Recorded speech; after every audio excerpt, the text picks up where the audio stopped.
అండి పేరు అది చెప్పేస్తాను. శ్రీ గురుభ్యో నమః. ఈరోజు నవంబర్ 1, 2023 జిడ్డు కృష్ణమూర్తి గారు రాసిన కామెంటరీస్ ఆన్ లివింగ్ అనే పుస్తకాన్ని లక్ష్మి గారు చదువుతూ వివరిస్తారు. టాపిక్ చెప్పండి. This problem of love. Problem of love.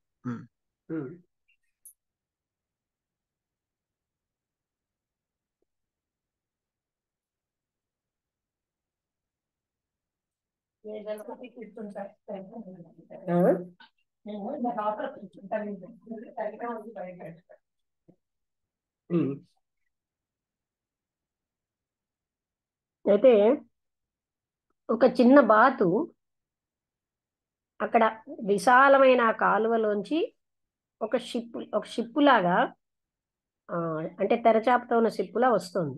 ఒంటరిగా చాలా చాలా చాలా అంటే క్విక్కింగ్ అంటే ఫాస్ట్ అయినటువంటి క్వాకింగ్ ఇంపార్టెన్స్ అంటే అవి అరుస్తూ అనమాట.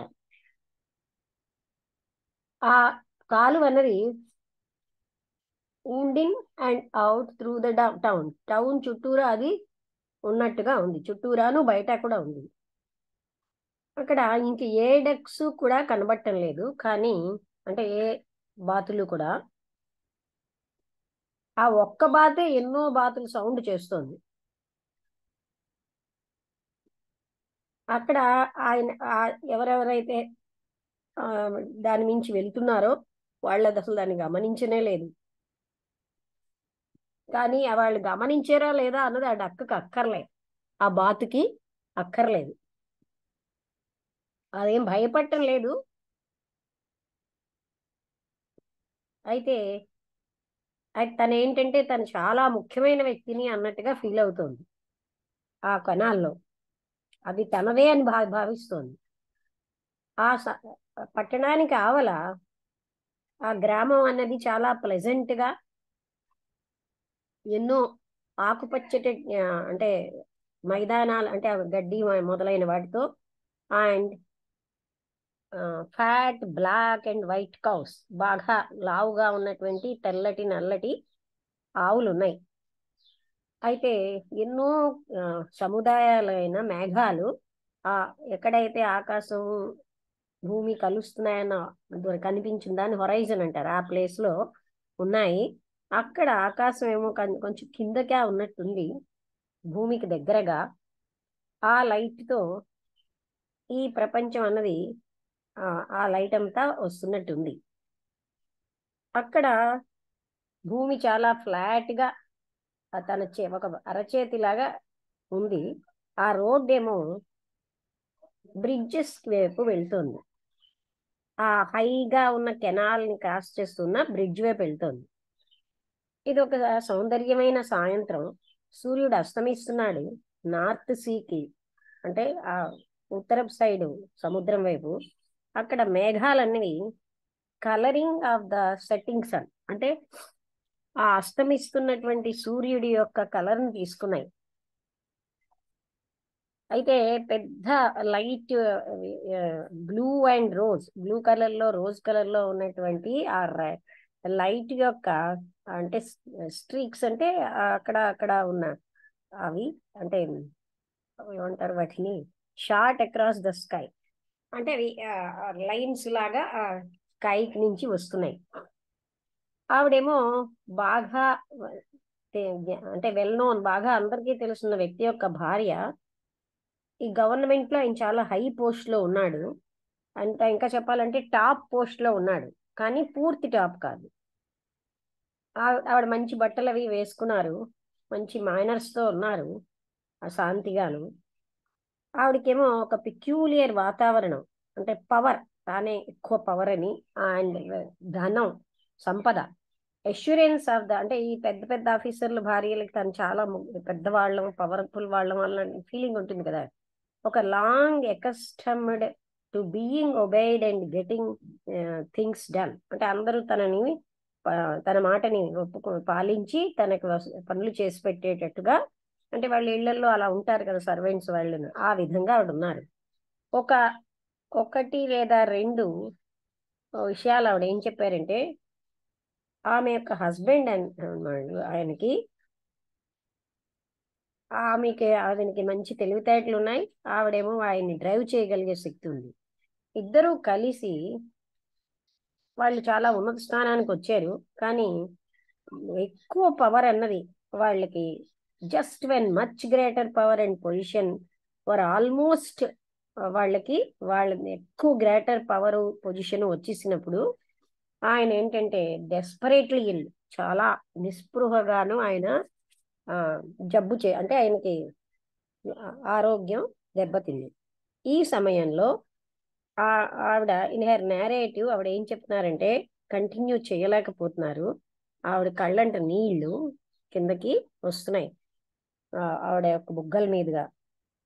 ఆవిడేమో ఒక స్మైలింగ్ భావనతో ఇక్కడికి వచ్చారు, కానీ ఆవిడ చాలా త్వరితంగా ఆ స్మైల్ అన్నది అదృశ్యం అయిపోయింది. ఆవిడ వెనక్కి కూర్చుని ఆవిడ సైలెంట్ గా ఒక క్షణం ఉన్నారు, మళ్ళీ చెప్తున్నారు.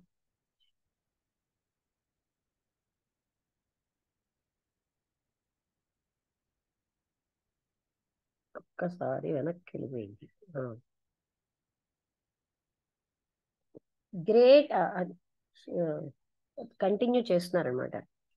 నేను మీ యొక్క టాక్స్ ఎన్నో చదివానండి, ఒకటి రెండింటికి నేను అటెండ్ అయ్యాను. నేను అవి వింటున్నప్పుడు I was listening to you, నేను మిమ్మల్ని వింటున్నాను, మీరు ఏం చెప్పారు దాంట్లో ఎంతో అర్థం ఉంది. కానీ ఈ విషయాలు వెంటనే ఎస్కేప్ అయిపోతున్నాయి. escape one, and now that I am really in great trouble, నేను చాలా కష్టంలో ఉన్నాను గనక నేనేమనుకుంటున్నానంటే నేను వచ్చి మిమ్మల్ని చూడాలనుకున్నాను. నేను ష్యూర్గా అనుకుంటున్నాను అది ఏం జరిగింది అన్నది మీకు అవగాహన అయింది అనుకున్నాను. నా భర్త చాలా ఫ్యాటల్ గా, అంటే చాలా ఎక్కువగా జబ్బు పడ్డారు. మేము ఇన్నాళ్ళు జీవించి for all failing to pieces, మేము దేనికి ఎంత కష్టపడి పనిచేసినవన్నీ ముక్కలు అయిపోతున్నాయి. ఆ పార్టీ దాని పని వెళ్తూనే ఉంది. కానీ though there are nurses and doctors, అక్కడ నర్సులు డాక్టర్లు ఉన్నా వాళ్ళని నేనే ఆయన్ని ఎక్కువగా నా అంతటి నేను చూస్తున్నాను. నెలల తరబడి నాకు నిద్ర చాలా తక్కువ ఉంది. I can't bear to lose him, ఆయన్ని నేను వదులుకోవడం అన్నది నేను సహించలేకపోతున్నాను. డాక్టర్స్ ఏం చెప్తున్నారంటే ఆయన మళ్ళీ తిరిగి రికవర్ అవ్వడానికి ఛాన్స్ తక్కువగా ఉందన్నారు. నేనేం ఆలోచించాను, నేను ఆలోచించి ఇవన్నిటి కోసం నేను ఈ మధ్యలో సిక్ విత్ యాంగ్జైటీ, నేను కూడాను ఆతురతతోటి ఆల్మోస్ట్ సిక్ అయిపోయింది. మాకేమో పిల్లలు లేరు, మీకు తెలుసు కదా, and we have meant a great deal to each other. మా ఇద్దరికి మేము ఒకరికంటే ఒకరికి చాలా అభిమానం అనుకోండి, అలా అన్నాం. అండ్ నౌ అంటూ చెప్తున్నారు. ఇప్పుడు అంటే మీరు నిజంగా సీరియస్ గా మాట్లాడదలుచుకున్నారా, ఈ విషయాల్లోకి వెళ్ళదలుచుకున్నారా అని ఆయన అడిగారు. అంటే I feel so desperate and confuse, నేను చాలా నిస్పృహగా కన్ఫ్యూజ్డ్ గా ఉన్నానండి. I don't believe I am capable of serious thinking, నేను సీరియస్ థింకింగ్ చెయ్యగలను, ఆ సమర్థత ఉందని నేను అనుకోవట్లేదు. కానీ నేను ఒక రకమైనటువంటి క్లారిటీ నా లోపల నాకు రావాలి అని నేను అనుకుంటున్నాను. నీ హస్బెండ్ నువ్వు ప్రేమిస్తున్నావా, or do you love the things which came about through him, ఆయన నుంచి వచ్చిన వస్తువులనే నువ్వు, అంటే వస్తువులు అంటే ఆయన నుంచి వచ్చిన గౌరవం అలాంటి అన్ని నువ్వు ప్రేమిస్తున్నావా? ఐ లవ్ అని ఆవిడ చెప్తూ ఆవిడేమో షాక్ అయిపోయారు ఇంకా చెప్పడానికి, అంటే టూ షాక్. ఇప్పుడు ఆలోచించారు కదా అందరూ ఇలాగా. Please do not think the question brutal, ఈ క్వశ్చన్ బ్రూటల్ గా ఉందని నువ్వు భావించకు. కానీ అంటే యాక్చువల్ గాను మనం ఎన్నోసార్లు చూస్తేనండి, మనం భర్తని ప్రేమించట్లేదు, వాళ్ళ వల్ల వచ్చిన సదుపాయాలు అవి, ఆ పాయింట్ ఎన్నోసార్లు మనం తెలుసుకున్నాము. అంటే ఇది మళ్ళీ ఆవిడ అని అడిగారు, అంటే ఆవిడేమో షాక్ అయిపోయారు ఆన్సర్ చెప్పడానికి. అప్పుడు ఇది బ్రూటల్ క్వశ్చన్ అని మీరు భావించకండి, ట్రూ ఆన్సర్, దీనికి నిజమైన ఆన్సర్ని మీరు తెలుసుకోవాలి, లేకపోతే దుఃఖం అనేది ఉంటుంది. In uncovering the truth of that question, ఈ క్వశ్చన్ లో ఉన్న సత్యాన్ని మీరు పొరలు విప్పి చూడాలంటే అక్కడ discovery of what love is, ఏంటంటే ప్రేమ ఏమిటో మీకు తెలియాలి. అంటే అందరికి ఇన్ మై ప్రెసెంట్ స్టేట్, నాకున్న ప్రెజెంట్ స్టేట్ లో I can't think it all out, ఇదంతా నేను ఆలోచించలేదు అన్నారు. But has not this problem of love passed through your mind, నీ మనసులోంచి ప్రేమ అన్న సమస్య వెళ్ళటం లేదా? Once perhaps, but I quickly got away from it, కానీ ఒకసారి వచ్చింది కానీ నేను అందులోంచి బయటకు వచ్చేసాను. నేను I always had so much to do before he was ill, ఆయన జబ్బు పడకముందు నేను చాలా చేయవలసి వచ్చింది. అండ్ ఇప్పుడు ఆల్ థింకింగ్ ఇస్ పెయిన్, ఆలోచించడం అంతా బాధగా ఉంది. నేను ఆయన పొజిషన్ కోసం ప్రేమిస్తున్నానా, పవర్ కోసమా? That went with him or did I simply love him, అవన్నీ ఆయనతో వెళ్ళిపోయాయి కదా, నేను ఆయన కేవలంగా ప్రేమిస్తున్నానా? I'm already talking of him as though he were not, ఆయన లేనట్టుగా నేను మాట్లాడుతున్నాను, అంటే ఆల్రెడీ ఆయన వెళ్ళిపోయినట్టుగా. I really don't know in what way I love him, యాక్చువల్ గా నాకు తెలియదు నేను ఆయన్ని ఏ విధంగా ప్రేమిస్తున్నాను. ఒక్క సెకండ్, ఒక నిమిషం ఉండండి.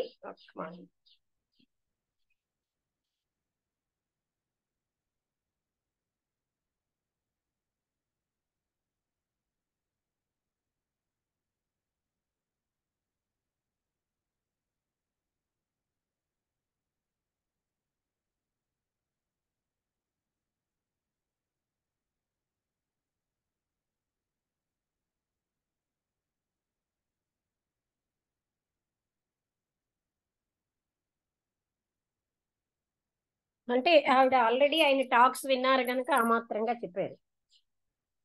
If I may I'm already talk, అంటే నేను ఆయన యాజ్ దో ఆయన వెళ్ళిపోయే లేరు అన్న భావనలోనే నేను మాట్లాడుతున్నాను. నాకు తెలియదు ఆయన్ని నేను ఎలా ప్రేమిస్తున్నాను. అట్ ప్రెసెంట్ నేను చాలా కన్ఫ్యూజ్డ్ గా ఉన్నాను. నా బ్రెయిన్ ఏమీ పని చేయడానికి తిరస్కరిస్తోంది. ఒకవేళ నేను ఏమైనా చెయ్యగలిగితే మళ్ళీ నేను ఇంకోసారి మీ దగ్గరికి వస్తాను. బహుశా ఆ ఆ తప్పనిసరిగా జరిగేదాన్ని నేను అంగీకరించాక అన్నారు. అంటే అప్పుడు ఏమన్నారు కృష్ణమూర్తి గారు, అంగీకరించడం కూడా ఒక రకమైన మృత్యువే, నేను చెప్పాలి అనుకుంటే నేను చెప్పదల్ అని అన్నారు. అంటే తర్వాత చాలా నెలలు అయిపోయాయి, మళ్ళీ మేము కలిసాం. ఆ పేపర్స్ అన్నీ కూడా ఆయన యొక్క, అంటే పేపర్ల నిండా ఆయన మృత్యు కోసమే రాసింది. ఆయన కూడా హీ టూ వాజ్ ఫర్గాటెన్, అందరూ మర్చిపోయారు ఆయన. ఆయన మృత్యు అన్నది ఆమె ముఖం మీద రకరకాల చిహ్నాలు వచ్చాయి. వెంటనే bitterness and resentment were showering themselves in her talk. ఆ బాధ, ఒక రకమైనటువంటి రెసెంట్మెంట్ అంటే ద్వేషం, అసూ అంటే ఇష్టం లేనితనం, ఇదంతా కూడా ఆవిడ ముఖం మీద ఉన్నాయి, ఆవిడ మాటల్లో. నేను ఎవరితో కూడా ఈ విషయాలు ఏం మాట్లాడలేదు అంటూ ఆవిడ చెప్తున్నారు. I just withdrew from all my past activities, గతంలో ఉన్న అన్ని యాక్టివిటీస్ నుంచి నేను విత్డ్రా అయిపోయాను. కానీ buried myself in the country, it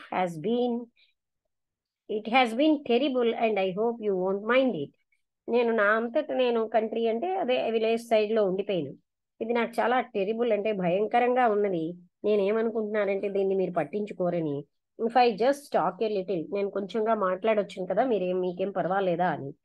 నా జీవితం అంతా నేను చాలా అద్భుతంగా, చాలా అంటే ఆశలతోటి, అండ్ బిఫోర్ మై మ్యారింగ్, అంటే వివాహం అవ్వడానికి ముందే I indulged in good works of every kind, అన్ని రకాల మంచి పనులు నేను చేశాను. వెంటనే నేను మ్యారేజ్ అయిన తర్వాత, and largely because of my husband, నా హస్బెండ్ వల్ల ఇంకా ఎక్కువ పనులు చేశాను. I felt all the petty wrangling of good works and plunged into politics. అంటే ఇంకా ఈ మంచి పనులు అవన్నిటినీ అవన్నీ అవుతూ ఉంటే నేను అప్పుడు ఏం చేశానంటే పాలిటిక్స్ లోకి దూకాను విత్ మై హోల్ హార్ట్, హృదయపూర్వకంగానే. అది నాకు చాలా విశాలమైనటువంటి ఫీల్డ్ని ఇచ్చిందనమాట. అంటే ఎంతో స్ట్రగుల్కి నేనేమో ఎంతో ప్రతి క్షణం ఎంజాయ్ చేశాను. అక్కడ అప్ అండ్ డౌన్స్ అన్నీ, అక్కడ ఉన్నటువంటి క్లిష్టతలు, అసూయలు అన్నీ నేను ఎంజాయ్ చేశాను. నా హస్బెండ్ చాలా తెలివైన ఆయన, ఇన్ హీస్ క్వైట్ వే, ఆయన యొక్క క్వైట్ గా వెళ్ళడంలో నా యొక్క డ్రైవ్ చేయాలి, అతన్ని ఇంకా ముందుకు నెట్టాలి అనే ఒక ఆశయం మా మా ఇద్దరిలోని ఉంటూ ఉండేది. వర్ ఆల్వేస్ మూవింగ్ అప్ నాలో ఉంటూ ఉండేది. As husband was brilliant in his quiet way and with my driving ambition and were always moving up. As we had no children, మాకు పిల్లలు లేకపోవడం వల్ల సమయం అంతా, ఆలోచన అంతా మేమేమోని ఇంకా నా హస్బెండ్ ఇంకా ముందుకు వెళ్ళాలన్న దాని వైపే నేను పెట్టాను. మేమిద్దరం కూడా కలిసి పనిచేసాం ఎంతో వైభవంగా. ఒకరి పనిని ఇంకొకరు సంపూర్ణం చేసుకుంటూ ఎక్స్ట్రాఆర్డినరీ అద్భుతంగా పనిచేసాం. ప్రతిదీ చాలా బాగానే జరిగింది. యాజ్ వీ హ్యాడ్ ప్లాన్, మేము ప్లాన్ చేసినట్టుగానే బాగా జరిగింది. కానీ నాకేమోని ఒక రకమైన భయం, it was all going to well నాలో ఉంటూ ఉండేది. ఆ ఒక రోజు అంటే నన్ను ఒక భయం భయపెట్టేది. That one day 2 years ago, 2 ఏళ్ల కిందట ఎప్పుడైతే నా హస్బెండ్ ఆయన్ని పరీక్షించితే ఒక ఏదో చిన్న ట్రబుల్ వచ్చిందని డాక్టర్ గారు ఏం చెప్పారంటే, ఆయనకి ఒక రకమైన గ్రోత్ ఉంది, దాన్ని మేము వెంటనే పరీక్షించాలన్నారు. అది ఏం తెలిసింది, మ్యాలిగ్నెంట్ అంటే అదే క్యాన్సర్ అని తెలిసింది. అది కొంతకాలం మేమేమోని హోల్ థింగ్ మళ్ళీ ఒక డెడ్ సీక్రెట్ గా ఎవరికి చెప్పకుండా అలా ఉంచేసాం. కానీ 6 నెలల కిందట ఇదంతా కూడాను మళ్ళీ మొదలైంది. అది ఒక గొప్ప భయంకరమైనటువంటి విషయంగా అయిపోయింది.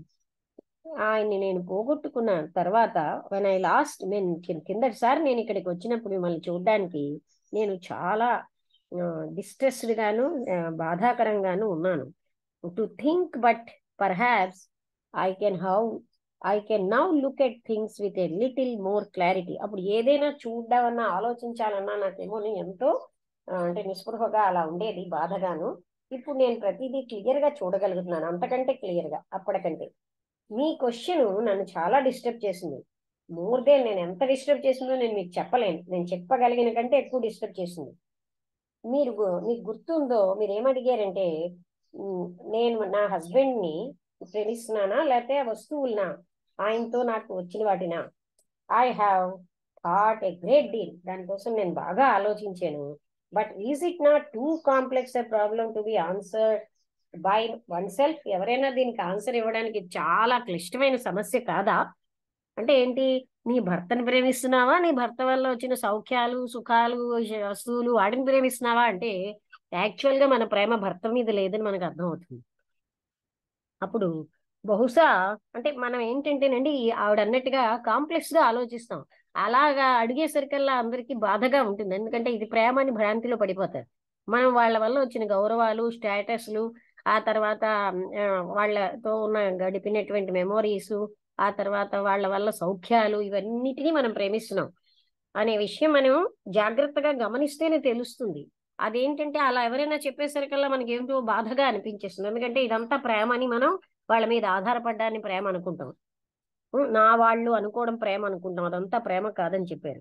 బహుశా but unless one finds out what love is, ఎవరికి వారు ప్రేమ అంటే ఏమిటో తెలుసుకునే వరకు అక్కడ బాధ అండ్ సాడ్ అంటే విచారకరమైన నిస్పృహ ఉంటాయి.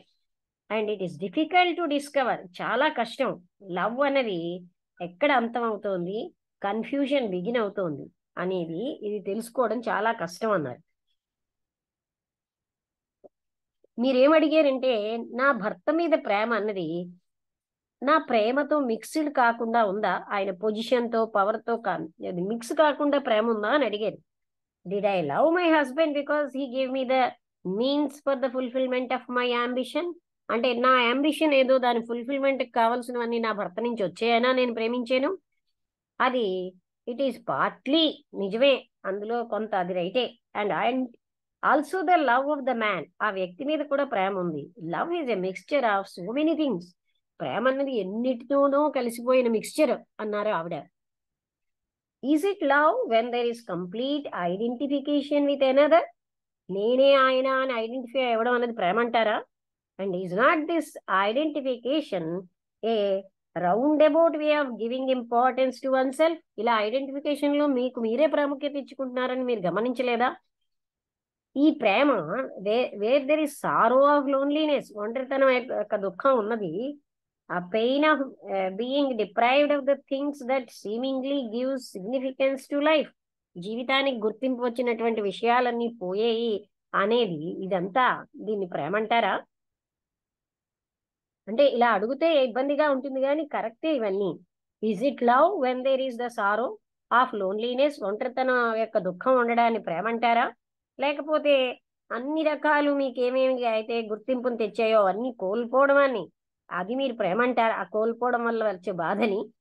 To be cut off from the ways of self fulfilment, అంటే మనకి ఆత్మకు తృప్తినిచ్చేటటువంటివన్నీ పోయిన తర్వాత self has lived on the denial of self importance. ఇప్పుడు ఏంటంటే నాకు ఇంపార్టెన్స్ లేకుండా జీవించాలి అనే దాన్ని, and this brings about this enchantment bitterness, దీనివల్ల నాకు బాధ, అంటే నిస్సారంగా ఉండడం, ఆ ఒంటరితనం యొక్క దుఃఖం, ఇవన్నీ వస్తున్నాయి.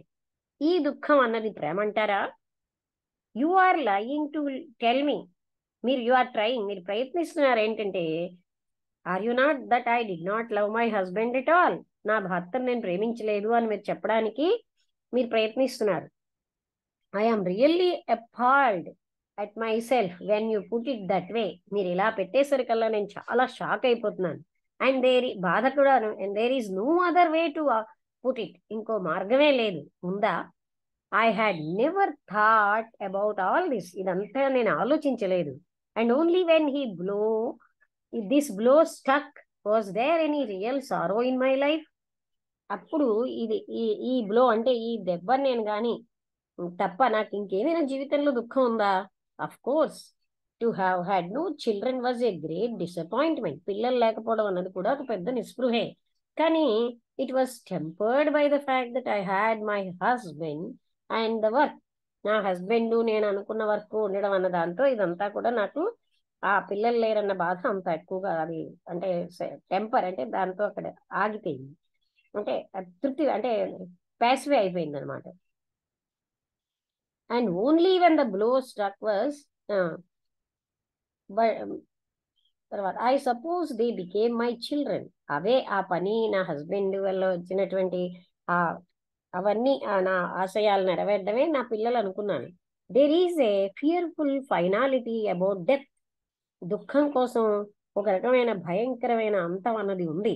సడన్ గా నాకేంటంటే ఒంటరిగా అయిపోయింది, ఏమీ పని చేయడానికి లేదు, అన్నిటినీ పుట్టేసాయిడ్ అన్నీ మర్చిపోయి పక్కన పట్టేశాను.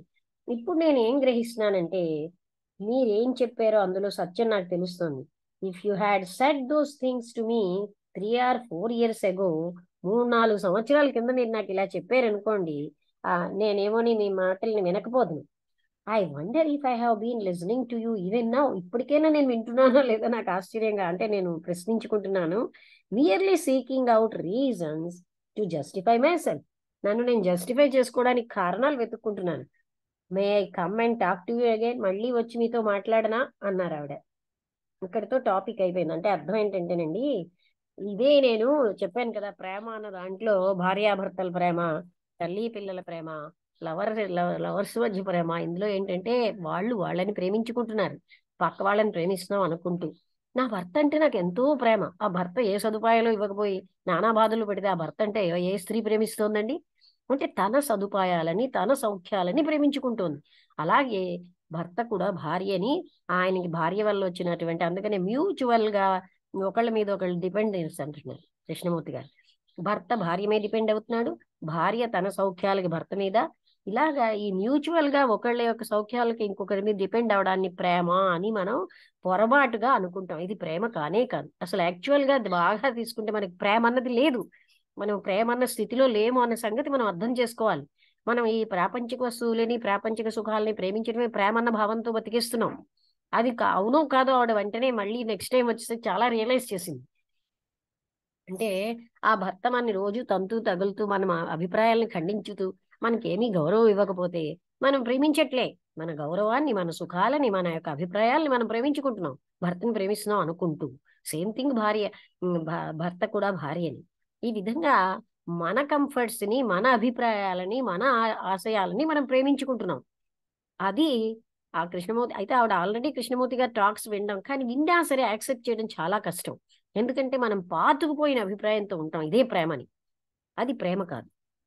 మనం ప్రేమించుకుంటున్నాం అన్న విషయం మనకు తెలియాలి. అదిగా కఠోరమైన సత్యమే, కానీ అది కఠోరం కాదు. అది తెలిసిన తర్వాత మన జీవితాలు హాయిగా ఉంటాయి. మొదట్లో కఠోరంగా ఉంటుంది.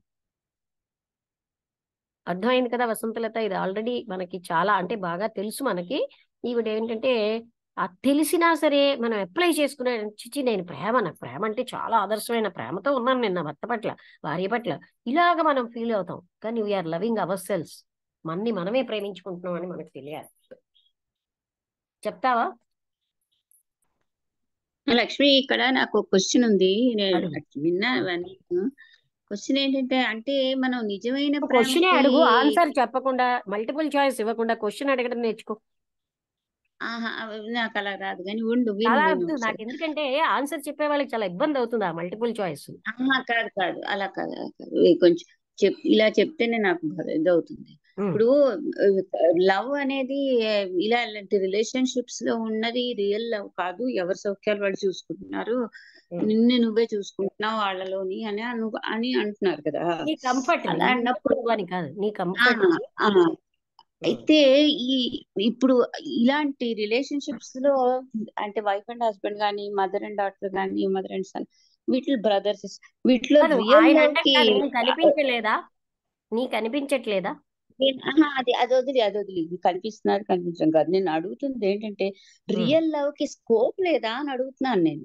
ఇప్పుడు రిలేషన్షిప్, అందుకే నేను ఒక సభలో అసలు మనకి ప్రేమించడం వచ్చా అని నేను అడిగాను అనమాట ఇదంతా చెప్పి.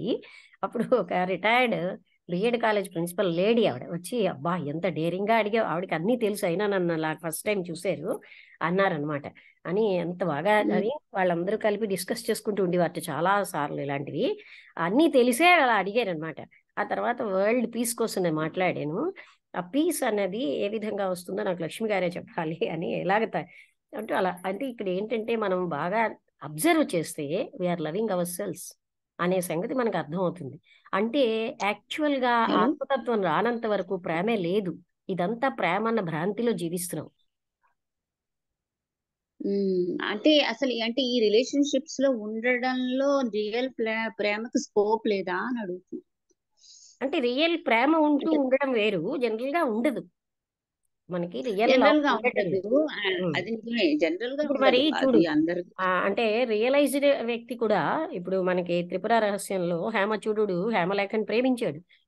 హేమచూడుతో బాగానే ఉంది. అయితే అది ఏంటంటే ఒక్క వ్యక్తినే ప్రేమించడం పరిమితత్వంతో ఉండదు అక్కడ, అది అనంతత్వం ఉంటుంది. ఆ పరిమితత్వంతో ఉన్న మనసుకు అది అర్థం అవ్వట్లేదు అంతే. ఇప్పుడు నీ పిల్ల అంటే నువ్వు పరిగెత్తావు, మరొకరి పిల్ల అంటే నువ్వు వెళ్ళావు. అంటే ఉదాహరణగా చెప్తాను, అంటే అక్కడ మనకి అర్థమైంది. అది అర్థమైంది. అంటే అన్కండిషనల్ గా మనము లవ్ చేయడానికి వీలు ఉంటుందా లేదా అని అనుకుంటున్నాను. అంటే ఇప్పుడు యు లవ్ ఎవ్రీవన్, ఎంత అమ్మాయిని చూసినావో అలాగే అందరిని పట్ల ఉంటుంది అనమాట మనకి. అంటే ఒక్కరి పట్ల అని కాదు, లవ్ అన్నది ఒక స్రవంతిలాగా ఉంటుంది. It won't love a person are group of persons. అది మనం మనసుతో ఊహించడానికి కదా. ఆ ప్రేమ వస్తే తృప్తి, దాని అంతటా అదే ఫుల్ఫిల్మెంట్ వచ్చేస్తుంది. అది డిఫరెన్సియేషన్ ఏమీ ఉండదు. ఇప్పుడు ఫర్ ఎగ్జాంపుల్ ఏదో మనకేవో ప్రాబ్లమ్స్ వస్తాయి. మనకి వాళ్ళు చేసేవి మనం ఎవరినైతే దీనిగా అనుకుంటున్నాం వాళ్ళు చేసేవి మనకు నచ్చకపోతే మనం ఏమిటో బాధపడతాం. ఆ బాధ అనేది అది సెల్ఫ్ ఐడెంటిఫికేషన్ అనే నాకు తెలుస్తున్నది. అంటే మనం అనుకున్నది అవ్వడం లేదు కదా అనే బాధ తప్ప, వాళ్ళు ఎలా చేస్తున్నారు వాళ్ళ పర్స్పెక్టివ్ తో ఆలోచించి వాళ్ళతో ఐడెంటిఫై అవ్వడానికి ట్రై చేయాలి. అవునా? అలాగేనా? చెయ్యాలి కాదు, అక్కడ ఒక సహజ యాక్షన్ వస్తుంది అనమాట. This you have to do, you must do లేవు అక్కడ. It is a very natural thing there. అంటే వాళ్ళనే కాదు, అంటే మనకి ఏంటంటే మన సెంటర్ ఇంకా ఉండదు అక్కడ. There is a centre, there is అదే అడుగుతున్నా. అక్కడ సెంటర్ ఉంటే ప్రేమ లేదు. అందుకనే మనం ప్రేమ అనుకున్నది ఏది ప్రేమ కాదు. It is only self love. గొప్పగా చెప్పుకుంటారు, ఉమ్, నా భర్తను నేను ప్రేమించాను, నా భార్యని నేను ప్రేమించాను. ఏమీ కాదు, వాళ్ళ సౌఖ్యాలు వాళ్ళు ప్రేమించుకుంటున్నారు. నేను ఇది బీటెక్ కాలేజీలో ఉమ్. కూడా చెప్పే ఒక అమ్మాయి, మా ఆయన ఎలా ఉంది నేను ప్రేమిస్తానని. అలాగా అమ్మ, మీ అమ్మ రోజు నేను తిడుతూ ఉంటే నువ్వు ప్రేమిస్తావంటే, అలా ఎలా ప్రేమిస్తానని, మరి అమ్మనే ప్రేమించలేవు కదా, నీ హస్బెండ్ ఏం ప్రేమిస్తావు అని అడిగాను. ఇంకా అమ్మాయి కొంచెం ఐడియల్ గా ఉందాం అనుకుంది. అదేలే, ఇలా ఆలోచించడానికి అసలు బాధ సత్యాన్ని అనిపిస్తుంది. గుర్తు చేయడానికి. ఉమ్. కానీ ఆడ మొదట అది బాధ చాలా అనిపించిన వసంతలత, మొదట ఉమ్, బాధ అనిపించిన ఆ సత్యానికి చాలా పవర్ ఉంటుంది. అందుకే చెప్పాను కదా, ఒక 25 ఏళ్ళు ఆయన ఇదంతా విని తణుకు తీసుకెళ్లారు నన్ను. మేడం మాకు అక్కడ చెప్పరా, ఉమ్, అందరికీ తెలియాలి ఇది అంటూ. ఆ తర్వాత ధవళేశ్వరంలో ఒక ఉమ్, ఆయన, అబ్బా మీరు, మా వాళ్ళ ఇల్లు చాలా పెద్దది, రిచ్ అనమాట ఆయన. ఆ వేళ మీరు చెప్పింది నా మనసుకు అత్తుకుపోయిందండి. ఇది ప్రేమ అనే, ఇది ప్రేమ అని మీరు అడిగారు, చాలా కరెక్టే అది. అది కానీ ఉమ్. మొదట్లో అది, తర్వాత దాన్ని లోపలికి తీసుకుంటే ఎంత సత్యమో అది నాకు అర్థమైంది. అది ఎప్పుడూ మర్చిపోనన్నారు కదా. రెండోది నేను ఒకటి అబ్జర్వ్ చేశాను లక్ష్మి. ఇప్పుడు ఎంతసేపు అయితే మనం మిగతా వాళ్ళతో ఐడెంటిఫై అయిపోయి వాళ్ళు అంటే లవ్ ఏదో అనుకుంటున్నామో దాని ఇలాంటి లవ్ అంటే అన్కండిషనల్ గా లవ్, ఎవరినైనా ప్రేమించగలిగే లవ్, అవతల వాళ్ళు ఏం చేసినా రైట్ గా అంటే వాళ్ళ దృష్టితో చూడడం, ఇలా ఉంటే నీకు దుఃఖాలు ఉండవు అని నాకు అనిపిస్తుంది. లేకపోతే దుఃఖం వచ్చేస్తుంది, అంటే ఎందుకంటే మనం ఇప్పుడు ఒకటి అనుకున్నది చెప్పనా నేను, అవలేదు కదా అని. లాభ నష్టాలు వదిలి కానీ అది ఎంతో ఫుల్ఫిల్మెంట్ అసలు. ఇంకా మరి దానికి అవి ఏమి ఉండవు. అందుకే హర్షశోకాలు లేకుండా ఉండేవాడని ఆమె చూడడు అని చెప్తున్నారు కదా. అంటే అక్కడ మనం ఇంకా ఆ లవ్ అన్నది ఎప్పుడైతే వచ్చిందో, ఇంకొకటి ఏం అక్కర్లేదన్నమాట. It has its own fulfilment. అంత స్థితి ఉంటుంది దానికి. Um, so ah, whatever we అదే. Say love is not love. అది మాత్రం మనం అంటే, వాళ్ళు మాది మాత్రం చాలా ఐడియల్ లవ్ అండి అంటే ఏంటంటే, బికాస్ ఆఫ్ వాళ్ళ అహంకారం. నేను చాలా అంటే నాది ఉమ్, చాలా స్పెషల్ లవ్ అని, ఇలాగ మనుషులు అహంకారంతో ఉంటారు. ఇదొక రకం అహం. ఉమ్. ఎక్కడైనా అంతే, తన కంఫర్ట్స్ నే ప్రేమించుకుంటున్నారు. వాళ్ళ కంఫర్ట్స్ ఇవ్వకపోతే ఏ భర్తని ఏ భార్య ప్రేమిస్తోంది? ఆ విడాకులు ఇచ్చేస్తున్నారు. అవును, ఈ కాలం వాళ్ళు విడాకులు ఇస్తారు, పూర్వకాలం వాళ్ళు భరించేవారు అంతే. భరించడం ఏం కాదు, ఆ ద్వేషాంతో చూడడం అవన్నీ ఉండేవి కదా, మానసిక ద్వేషాన్ని ప్రశ్నించేసేవారు. ఆ, మనసుకు నిజమేలే, ఇది చాలా లోతైన విషయం అసలు. నిజంగా ఆవిడ అన్నట్టుగా ఆవిడ చాలా ఫ్రాంక్ గా చెప్పింది. నేను ఇది చాలా కష్టమైన విషయం, లవ్ అనేది చాలా మిక్చర్స్ ఎందుకంటే మనం ఉన్నవి. అదే లవ్ అని దాని భ్రాంతిలో పడిపోతున్నాం. మీరు అన్న క్వశ్చన్ నిజంగా చాలా అంటే ఇప్పుడు ఇది. When you expect a return, when there is positiveness, when there is dependence, ఇక్కడ లవ్ లేదు. Sex is not love. రెండు పందులు, రెండు పిల్లులు కలుస్తున్నాయి, పిల్లలు పడుతున్నారు, అక్కడ ప్రేమ ఏంటి కదా. అంటే యానిమల్ ప్యాషన్ అది.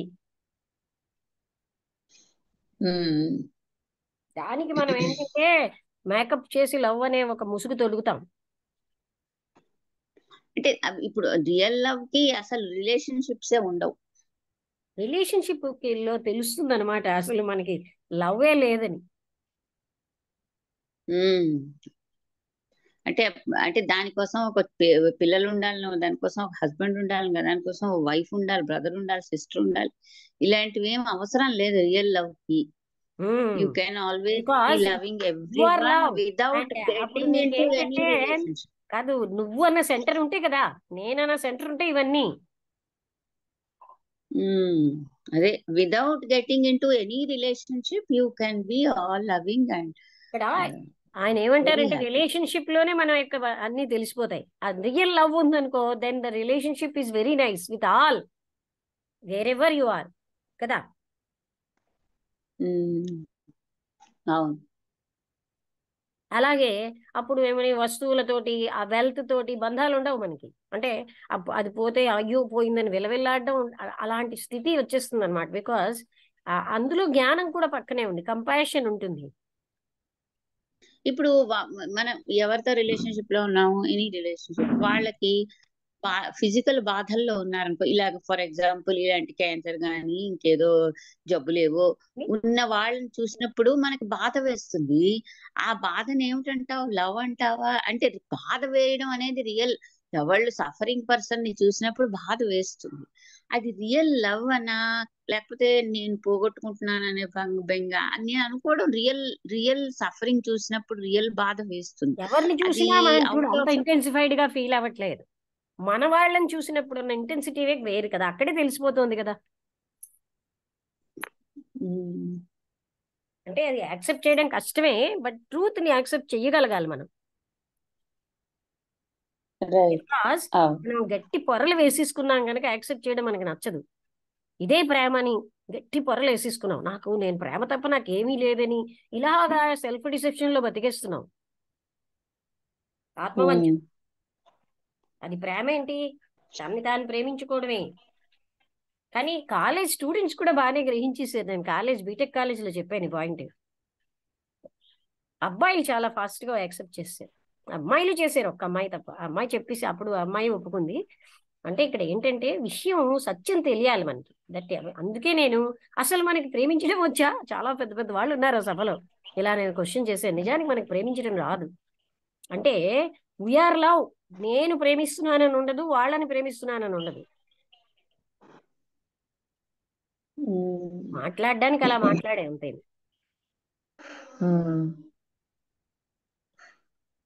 అది మనకి తెలియడం వల్ల మంచిదే కదా. తెలియనంతసేపు గుడ్డెద్దు చేలో పడ్డట్టు బతుకుతున్నాం. సత్యం తెలుసుకుంటేనే ఎప్పుడైనా సత్యమే మన అన్ని రకాలైన అజ్ఞానం నుంచి బయటకు లాగుతుంది. సుధా గారు మీరు మాట్లాడతారా? నమస్తే అండి. అది మీరు చెప్పినది బాగుంది, నాకు బాగానే ఇదైంది. ఇలాగ మాట్లాడటానికంటే ఏముందండి, నిజంగానే ఆ ప్రేమ అనేది కరెక్ట్, అది మనమే ప్రేమించుకుంటున్నాము అనేది అనిపిస్తుంది. మీరు చెప్పిన మటుగా నిజం. నేను ఈ 5 years నుంచి నేను గమనిస్తున్నాను కదా, ఈ ఆత్మతత్వం రాందే ప్రేమ లేదు అనేది. కరెక్ట్, అవన్నీ కొన్ని ఒక రకంగా రైటే. మనం మన హస్బెండ్ తో అప్పుడు ఉన్నాము, అలా ఉన్నాము అంటే కొన్ని నిజమనే అనిపిస్తుంది నాకు కూడా కొంచెం. కొన్ని కాదండి. చూడండి, మీ హస్బెండ్ మీ యొక్క అభిప్రాయాన్ని గౌరవించకుండా, మీకు ఆయన వల్ల ఏ సౌఖ్యం లేకుండా, మీ యొక్క ఏ రకమైన దాన్ని ఆయన తిరస్కరిస్తే మీ ఎన్నాళ్ళు మీరు ప్రేమిస్తున్నారు? అదే అంటే ఇప్పుడంటే నాకంటే నాకు ఊహ వచ్చినప్పటి నుంచి నాకు ఈయనే హస్బెండ్ అనేది నాకు మా ఇంట్లో